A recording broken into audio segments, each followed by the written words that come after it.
एवढे लाखो शेतकऱ्यांनी ऊस गाठला, आज हक्काचा पैसा आहे, आम्ही आमच्या कष्टाचं मागतोय.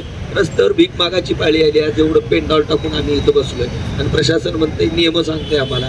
त्याच्या सगळ्यात मोठं होतं, त्यांनी कारखान्याच्या बाहेर त्यांनी बोर्ड लावायला पाहिजे होता की या संबंधित साखर कारखान्याला साखर आयुक्तांची परवानगी नाही आणि इथं या कारखान्याला साखर ऊस घालू नका, जे घालतील ते जबाबदारी तुमची स्वतःची नाही, असं बोर्ड लावलं असतं तर शेतकरी घातले नसते.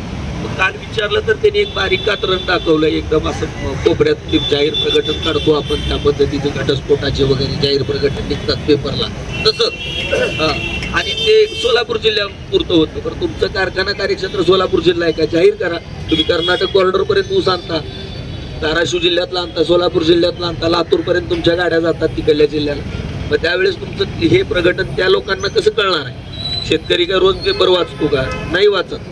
मग या सगळ्या गोष्टी आहेत, त्यांनी सगळे उघडं पडलं, त्यांना त्यांची चूक लक्षात आली.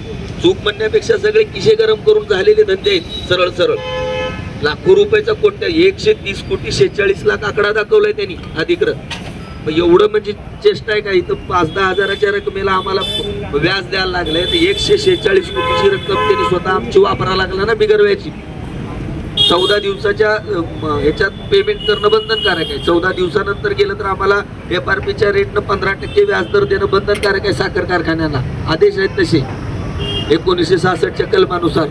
मग यांना कळत नाही का ते?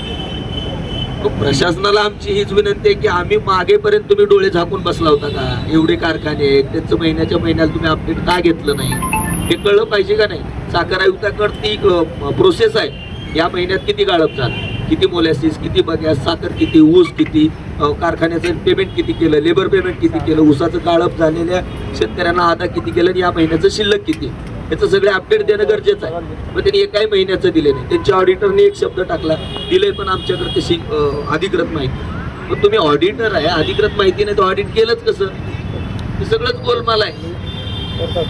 आम्ही विचारलं तर सगळी उडवाउडवीची उत्तर आहे. RRCची प्रोसिजर झाली, पहिली नोटीस सोडली, RRC करायला 1.5-2 महिन्याचा कालावधी जाईल. त्याची स्थावर जंगम मालमत्ता हुडकणार, त्याच्यावर काय कर्ज आहे ते बघणार आणि मग देण्याचा विषय. पण आम्ही स्पष्ट सांगितलं 6वा दिवस आहे, दिवस 60वा जरी उघडला तरी एक ना एक दिवस पैशाच्या छाताडावर बसून घेतल्याशिवाय आम्ही इथून निघणार नाही. ही काळ्या दगडावरची वेळ. हे आंदोलन कोणी राजकीय पक्षाचं नाही, हा इथं आमचाच झेंडा आहे ना आमचाच दांडा आहे. इथं शेतकऱ्यासाठी शेतकऱ्यांनीच उभा केलेली ही चळवळ आहे. शेतकऱ्यांच्या हक्कासाठी आम्ही या ठिकाणी जपलो. त्यामुळं आमची फक्त एक लोकप्रतिनिधी आहे ना, त्यांना तुम्हाला विनंती आहे की लोकप्रतिनिधी, कारण आम्ही जरी किती गावळ बोंबाबोंब केली तर तुमचा एक शब्द हा प्रेस नोट होऊ शकतो, ती व्हायरल बातमी होती. परत आहे, आज तुम्ही इथं उभारलात, आज तुम्ही इथं आमच्यासाठी शेजारी बसलात, आमच्यासाठी हा सगळ्यात मोठा इश्यू होऊ शकतो. इथं आम्ही 8 दिवस बसलेले तेवढंच, तुम्ही इथं 2 मिनिट बसलेले तेवढं. आज सगळ्या प्रेसच्या नजरा तुमच्या बाईटकडे आहे, तुमच्या हेडिंगकडे आहे, तुमच्या बातमीकडे आहे. सगळेजण आजपर्यंत इथं येऊन गेले, आंदोलनाला भेट गेले, याची बातमी व्हायरल होते, कारण याचा प्रशासनावर दबाव पडतो. आमची हीच इच्छा आहे की प्रत्येक लोकप्रतिनिधीने इथं यावं.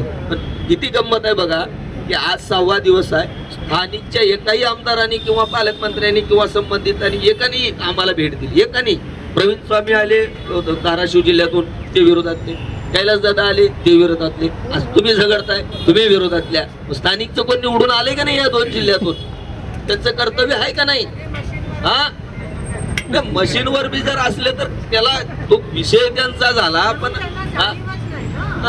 ही जाणीव असणार आहे का नाही? तुम्हाला चटके बसणं गरजेचं आहे का नाही? आणि दुसरा एक महत्वाचा मुद्दा सांगतो. ऊस आणला तुळजापूर सोलापूर जिल्ह्यातून आणि कारखान्यात ऊस गेल्यानंतर ऊस कुणाला दिला आम्ही? गोकुळ शुगरला. आम्हाला मेसेज कोणाचा आला? गोकुळ शुगरचा. पावती कुणाची आली? गोकुळ शुगरची. आणि ज्या वेळेस साखर कारखान्यात पिशव्या भरल्या जातात त्या तुळजाभवानी शुगर म्हणून त्या पिशव्या भरल्या जातात, सहकारी. असं का बरं? म्हणजे गोकुळमध्ये गाळप करायचं, तुळजाभवानीच्या पिशव्या भरायच्या, ही कुठलं एवढा चोर धंदा चालू आहे या लोकांचा. हा, मग एवढी ब्रॉडची प्रोसेस चालू आहे, त्याच्यावर सुद्धा कारवाई झाली पाहिजे. या सर्व सबक शेतकरी संघर्ष सभेच्या वतीनं माझी आपणास विनंती आहे की आपण आम्हाला मार्गदर्शन करावं, प्रशासनावर दबाव वाढवावा आणि आमचे पैसे जितक्या कमी कालावधी मिळतील तेवढ्या कमी कालावधीमध्ये मिळण्यासाठी आपण एक कर्तव्यदक्ष लोकप्रतिनिधी या नात्याने प्रयत्न करावेत अशी या शेतकरी संघर्ष समितीच्या वतीने मी तुम्हाला विनंती करतो. या ठिकाणी आज मायबाप प्रथमतः तुमच्या समोर मी नतमस्तक होते. माझ्या देशातला शेतकरी अडचणीत असताना उष्माघाताच्यामुळे अनेक जणांचा मृत्यू होत असताना त्या पार्श्वभूमीवर तुम्ही गेले 6 दिवस इकडे उपोषणावर बसला आहात. ही आपल्या महाराष्ट्राला काळीमा फासणारी गोष्ट आहे. या देशाचा, या महाराष्ट्राचा कणा, माझे शेतकरी मायबाप काही पाणी न पिता, काही अन्नाचा एक त्या ठिकाणी काही न खाता इथे बसलाय आणि सरकारला ह्याचा अजिबात जाणीव नाही आहे ह्याची, त्या गोष्टीचा मी निषेध करते. खरं तर ही व्यासपीठ ही राजकारणाच्या पलीकडची आहे. ही व्यासपीठ ही माणुसकीची व्यासपीठ आहे. इकडे येऊन भाषण देणं ही आमची संस्कृती नाही आहे. पण शेतकऱ्यासोबत खांद्याला खांदा लावून त्याची लढाई, त्याला न्याय मिळेपर्यंत लढणं ही आमची संस्कृती आहे. आज अनेक शेतकरी अनेक वर्षापासून खरं तर ही मागणी आहे की साखर कारखान्याची मनमानी चालते आणि 15 दिवसात जो नियम आहे बिल मिळालं पाहिजे, तो बिल दिलं झालं. मी संसदेत पण हा विषय बोलली. मला बरेच लोक म्हणाले की संसदेचा विषय, मी म्हणाली संसद दिल्ली सरकारने ठरवलं, केंद्र सरकारने ठरवलं आणि नियम काढला तर ह्यांना बळजबरी द्यावंच लागेल 15 दिवसात. आणि म्हणून मी तो विषय संसदेत मांडलेला. पण हे सरकार निगरगट्ट सरकार. मी म्हणते राजकारण करायची गरज नाही आहे, पण वस्तुस्थिती ही आहे की सरकार निगरगट्ट आहे. शेतकऱ्याच्या जीवावर निवडून आलेले आज शेतकऱ्यांकडे पाठ फिरवण्याचा पाप करत आहे. गाळपचा परवानगी नसताना पण गाळप कसा होतो. आता माझे दादा म्हणाले या ठिकाणी तुमचे अधिकारी जाऊन पाहणी करतात आणि मग तुम्ही आता म्हणता की गाळपची परवानगीच नाहीये. ह्यांच्या खोटाला बळी पडू नका. हे सगळं मिली भगत आहे आणि म्हणून हे चाललंय. अनेक अशी उदाहरणं मी तुम्हाला देऊ शकते. त्यांच्या सगळ्यांच्या देखरेखीत हे होत आहे. हा अन्याय शेतकऱ्यांवर होत आहे. शेतकऱ्यांच्या पोटावर पाय देण्याचा पाप ही लोक वरपासून खालपर्यंत करत आहेत. हे जे पकडले जात आहेत ते छोटे मासे आहेत. करणारा कुठे बसलाय? मंत्रालयात बसलाय.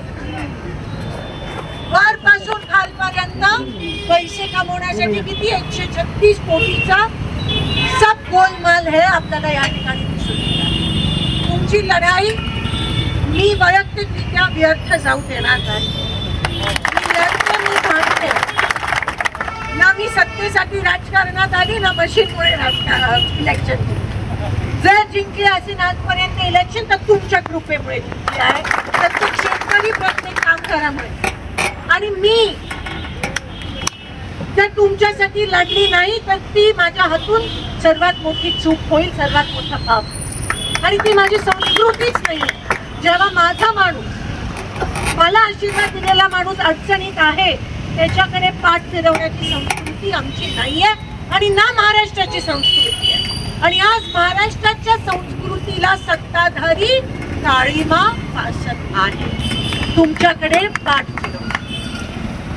आणि म्हणून दादा काळजी करू नका.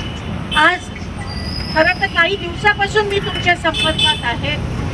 मागच्या 2 दिवसाखाली पण तुमचा त्या ठिकाणी फोन आलेला, पण ती चुकीने ती मला सांगितलं नाही. पण आम्ही तुमच्या सोबत आहोत आणि ही लढाई आपल्याला दिल्लीला पण घेऊन जावी लागली तर आपण घेऊन जाऊ. पण पहिले लक्षात घ्या, ह्याचे सगळे जे कर्ते आहेत ते मंत्रालयातून सूत्र हलवत आहेत. आता आपण साखर आयुक्त आहे ना, त्यांना बघू, हे ना पुढे करतील छोटे मासे. नीट मध्ये कसं झालं, छोटे मासे पुढे करतात, पण करणारा हा शासनाचा एक भाग आहे, सरकारचाच भाग आहे. त्याशिवाय लीक सारखा पेपर लीक होत नाही, त्याशिवाय गाळप नसणारा कारखाना गाळप देऊ शकत नाही, परवानगी नसते. आणि म्हणून हा खूप मोठा भ्रष्टाचार तुम्ही उघडकीस पाडलाय. तुमच्या लढाईला आम्ही व्यर्थ जाऊ देणार नाही. आज माझे 3-4 बंधू हे उष्माघातामुळे सिव्हिल मध्ये आहेत, माझी लोकं तिकडे आहेत, मी पण थोड्या वेळात तिथे जाते. त्यांना काही होऊ देणार नाही, कारण त्यांच्या मागे तुमची हिंमत आहे, तुमची ताकद आहे. आपण आहोत, त्यांना काही होणार नाही. ही लढाई आपली खूप, हा एक प्रकारचा उद्रेक तुमच्यामधून दिसून येतो, एक प्रकारचा या ठिकाणी क्रांती तुमच्यातून दिसून येते. आपण दोघंही एका बाजूचे नाण्याचे एकच बाजू आहोत आणि दुसऱ्या आपल्या विरोधात तुमच्यावर अन्याय करणारी लोक आहेत. आणि म्हणून मी तुम्हाला शब्द देते की हे बिल, हे पैसे तुम्हाला ताबडतोब मिळाले पाहिजेत. यासाठी आपण लढाई लढणार आहोत. या लढाईने एक आक्रमक वळण जरी घेतलं तर आपण तयार राहायला पाहिजे. रस्त्यावरची लढाई आपण लढत आहोत. माझे शेतकरी मायबाप, एकीकडे खताचे भाव वाढलेत, दुसरीकडे डिझेल नाहीये, दुसरीकडे पाणी सोडायची बोंब आहे, तिसरीकडे पीक विमा मिळत नाही आणि आता दुष्काळात 13वा महिना.